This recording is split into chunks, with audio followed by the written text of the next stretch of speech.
म्हणत नाही. स्त्रीचे जीवन म्हणजे चूल आणि मूल एवढं चौकटीतच आहे. पण ताई, आपल्याला पण शिक्षण घ्यायला पाहिजे.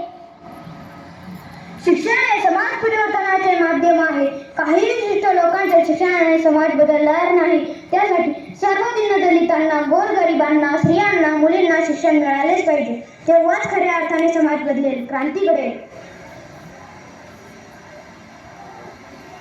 घरातील सर्व कामे एकदाचे आवरले बाई, आता काय करावं? सावित्री, काय करतेस? नेहमी कामातच असते. काय आहे तुझ्या हातात ते?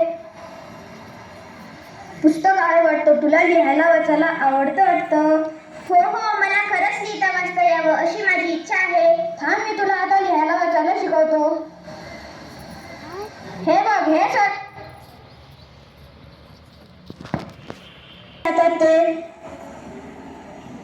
पुस्तक आहे वाटतं. तुला लिहायला वाचायला आवडतं वाटतं.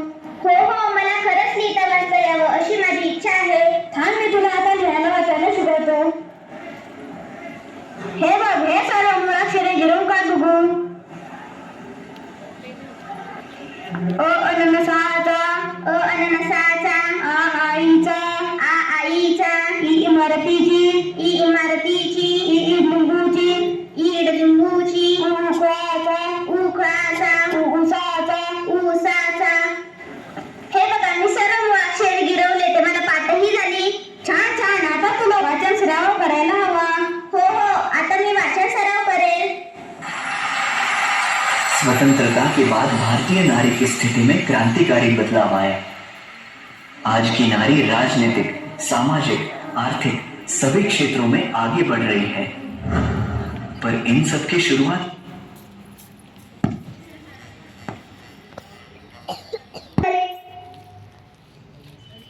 जो सारी कमजोरी दूर करे। शिक्षा वो प्रकाश है जो अंधकार को दूर करे। शिक्षा कोई भेदभाव नहीं करती। शिक्षित होना हम सबका अधिकार है।